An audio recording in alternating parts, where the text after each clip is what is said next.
विद्यार्थियों, स्टैंडर्ड 9 के अंतर्गत हम लोग आज विज्ञान में साइंस सेकंड पेपर के अंतर्गत पर्यावरण व्यवस्थापन, जो कि पाठ क्रमांक 9 है और पेज क्रमांक 96 पर है। इसमें हम लोग महत्वपूर्ण 2 मुद्दों का अध्ययन करेंगे। पहला पॉइंट है जलवायु में मौसम विज्ञान का अध्ययन करेंगे और दूसरा पॉइंट है ठोस कचरे का प्रबंधन, आपदा व्यवस्थापन, इसके अंतर्गत अध्ययन करेंगे। यहाँ पे विद्यार्थियों थोड़ा याद करो, यहाँ पे 2 प्रश्न पूछे गए हैं। पहला प्रश्न है कि वातावरण हमारे दैनिक जीवन से कैसे संबंधित होता है। दूसरा प्रश्न है दूरदर्शन व आकाशवाणी पर आने वाले विविध समाचारों में जलवायु के संबंध में क्या क्या अनुमान लगाए जाते हैं। इन दोनों प्रश्नों का उत्तर हम लोग पर्यावरण व्यवस्थापन के अंतर्गत देंगे। इसके पहले इस बात को अच्छे ढंग समझने के लिए विद्यार्थियों हमको जलवायु समझना होगा। जलवायु को वेदर कहते हैं, मौसम भी कहा जाता है। जलवायु की परिभाषा है कि किसी स्थान पर निश्चित समय पर वातावरण की स्थिति को जलवायु कहते हैं। जलवायु के लिए बच्चों मुख्य रूप से 2 घटक होते हैं। पहला, या जैसा कि 8वीं पढ़ाया गया है उसके आधार में बता रहा हूँ, अभी आप टेक्स्ट बुक में है। इसके 2 घटक हैं। पहला है इसका जैविक घटक और दूसरा है अजैविक घटक। जैविक घटक और अजैविक घटक एक दूसरे को प्रभावित करते हैं। जैविक घटक के अंतर्गत विद्यार्थियों समस्त वनस्पतियाँ, जीवित वनस्पतियाँ आती हैं और इस धरातल पर पाए जाने वाले समस्त प्राणी आते हैं। लेकिन अजैविक घटक के अंतर्गत विद्यार्थियों सूर्य का प्रकाश, बादल, तापमान, मिट्टी इत्यादि के पाए जाते हैं, जलवायु के अंतर्गत आते हैं। यहाँ पर हम लोग ये ध्यान देंगे कि जलवायु की स्थिति को निश्चित करने के लिए अनेक घटक उत्तरदायी हैं। तो अनेक घटकों को में हम लोग इसको अनेक घटक का अर्थ यहाँ पर 2 से लेंगे, जैसा मैंने बताया जैविक घटक और अजैविक घटक।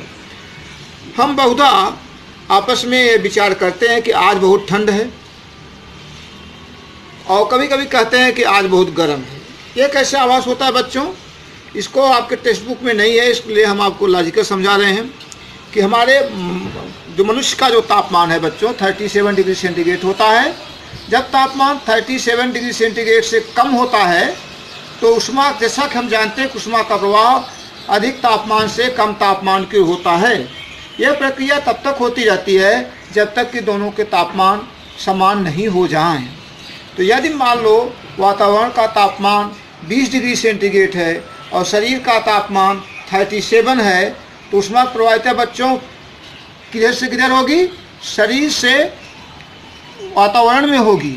तो जब शरीर से ऊष्मा निकलेगी तो आपको क्या लगेगा?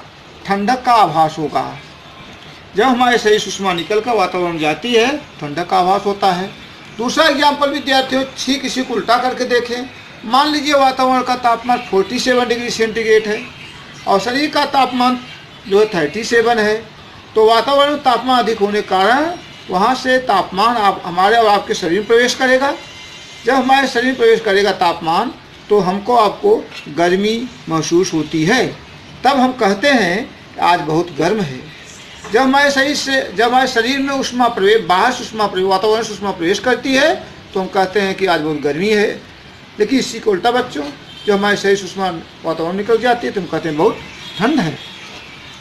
यहाँ पर किसी प्रदेश की जलवायु के विविध घटकों की दैनिक स्थिति को अच्छे ढंग से समझने के लिए हम लोगों में बताया जाता है कि उस प्रदेश की जलवायु के अंतर्गत वातावरण की दीर्घकालीन स्थायी स्थिति को जलवायु कहते हैं। 9.1 का फिगर बच्चों जलवायु घटक दर्शाया गया है। जलवायु घटक को यहाँ पे तीर के निशान दर्शाया गया है। पहला है वातावरण दाब, दूसरा है सूर्य का प्रकाश, फिर बादल, आर्द्रता, वृष्टि, दृश्यमानता और तापमान।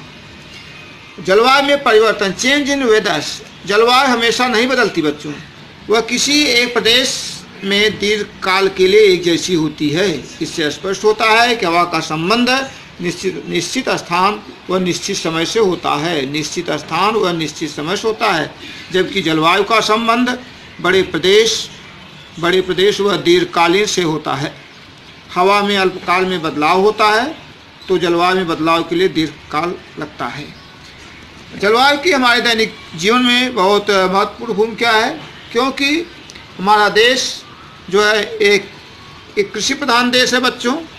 यहाँ पे कृषि प्रधान देश होने के कारण यहाँ हमारे देश में जो अन्न है, वस्त्र, आवास, ये मूलभूत जो आवश्यकताएं हैं, ये पूर्ण रूपेण से जलवायु पर आधारित होती हैं।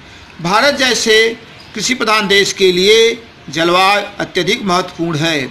जैसे विमान का रनवे बनाना, आपके पाठ पुस्तक दिया है, बंदरगाह निर्मित करना, बड़े पुल बनाना व गगनचुंबी इमारत बनाना जैसी योजनाओं में जलवायु की एक अहम भूमिका होती है। इस भूमिका के अंतर्गत विद्यार्थियों हवा की दिशा निर्धारित की जाती है, हवा की गति निर्धारित की जाती है, हवा में तापमान तथा हवा का दाब इत्यादि मुद्दों पर विचार करके विमान का रनवे, बंदरगाह, बड़े पुल, गगनचुंबी की इमारतें बनाई जाती हैं। थोड़ा सोचिए, जलवायु का किन किन घटकों पर अनुकूल तथा प्रतिकूल प्रभाव होता है। इसका अध्ययन करने के लिए विद्यार्थियों पेज नंबर 97 पे आते हैं, विचार कीजिए और चर्चा कीजिए। इसमें 3 मुद्दे दिए गए हैं। पहला है विद्यार्थियों, मानव की प्रगति जलवायु और भौगोलिक अनुकूलता से जुड़ी है। दूसरा विद्यार्थियों, सदियों से मौसम के अनुभव के आधार पर मानव ने अपनी समय सारणी बनाई है। जलवायु के खेती के उत्पादन पर होने वाले परिणाम को ध्यान में रख करके जलवायु का अध्ययन करना वैज्ञानिकों के लिए आवश्यक है। दिन विशेष विद्यार्थियों, उसकी बगल में एक कॉलम दिया गया है, वहाँ दिन विशेष बताया गया कि 23 मार्च, प्रत्येक वर्ष में 23 मार्च को वैश्विक मौसम दिन के रूप में मनाया जाता है। जलवायु स्वास्थ्य के संदर्भ में जानकारी प्राप्त कीजिए व उसके आधार पर जन जागृति के लिए एक चार्ट आप लोग अपने ढंग से देख करके बनाना है। अब हम आते हैं बच्चों, वेधशाला किसे कहते हैं। वेधशाला क्या है बच्चों, इसके लिए ध्यान दें। किसी स्थान की जलवायु निश्चित करते समय इससे पूर्व अध्ययन किए जलवायु के विविध अंगों का अध्ययन करना पड़ता है। इसका निरीक्षण करने के लिए विश्व के बहुत से देशों ने जलवायु विभाग की स्थापना किया। जो जलवायु विभाग की स्थापना की गई इसे ही वेधशाला कहते हैं। वेधशाला आधुनिक यंत्र सामग्री व उपकरण सुसज्जित रहती है। बच्चों, वायुमंडल में जो उपग्रह छोड़े जाते हैं, उन उपग्रहों द्वारा जो जानकारियाँ पृथ्वी पर प्राप्त होती है, उस जानकारी को पृथक्करण करने के लिए वेधशाला का उपयोग किया जाता है। क्यों? ये वेधशालाएँ आधुनिक यंत्र सामग्री व उपकरणों से सुसज्जित होती हैं। यहाँ बताया गया है कि किसी जगह की जलवायु धीरे धीरे व मर्यादित स्वरूप में बदलती है तो वहाँ के बदलाव का अनुमान लगाना आसान है, परंतु जिस जगह जलवायु में होने वाले बदलाव बहुत जटिल होते हैं और एक दूसरे पर स्वावलंबी होते हैं तथा शीघ्रता से बदलते हैं, वहाँ के बदलाव का अनुमान लगाना कठिन होता है। अब हम लोग चलते हैं पेज नंबर 98 पर बच्चों। मौसम विज्ञान को मेट्रोलॉजी कहा जाता है। हवा के विभिन्न घटक, प्राकृतिक चक्र, पृथ्वी की भौगोलिक हलचल और इन सभी के परस्पर संबंधों का अध्ययन हम लोग जिस विज्ञान की शाखा के अंतर्गत करते हैं, उस विज्ञान की शाखा को या उस विज्ञान के शास्त्र को मौसम विज्ञान कहते हैं।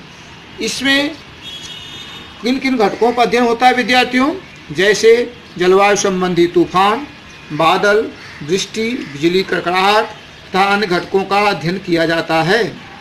इसके आधार पर भविष्यकालीन जलवायु संबंधी अनुमान भी लगाए जाते हैं।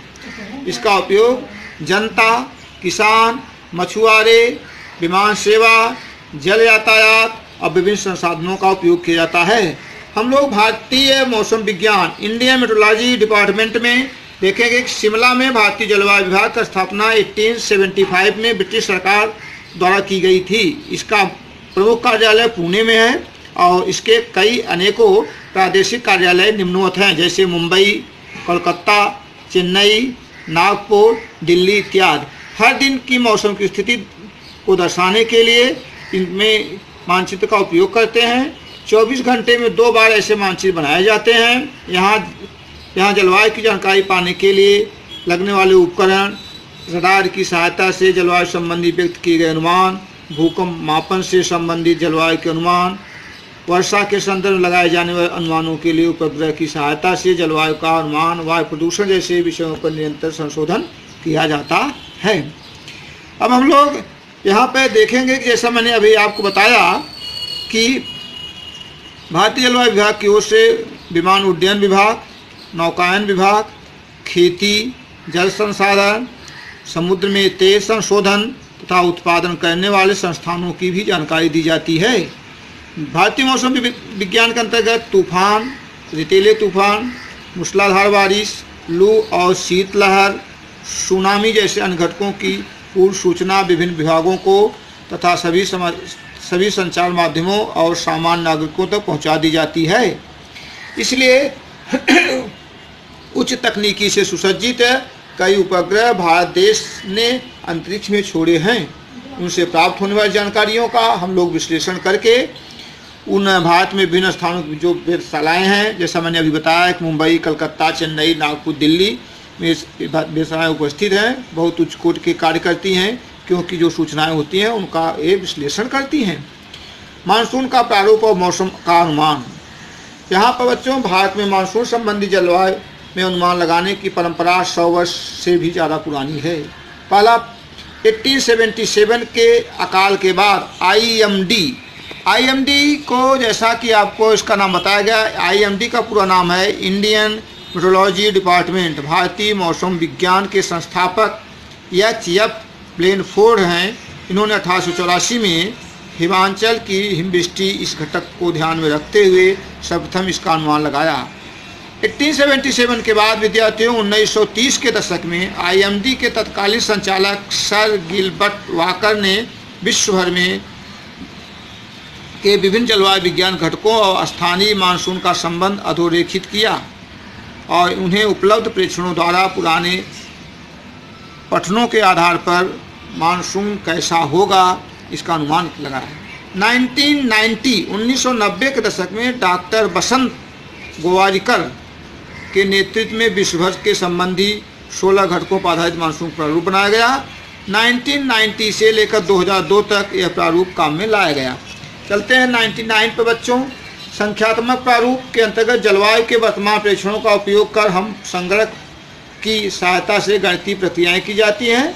गणितीय प्रकार के प्रारूप दैनिक भौगोलिक घटनाओं पर आधारित महासंगणकीय तकनीक द्वारा प्रस्तुत किए जाते हैं। उसी बगल बच्चों यहाँ पर समुचित प्रारूप अनेक प्रारूपों में उपयोग में लाए जाने वाले जिन घटकों का मानसून पर अधिक प्रभाव पड़ता है, ऐसे घटकों को ध्यान में रखकर एकत्रित अनुमान लगाया जाता है।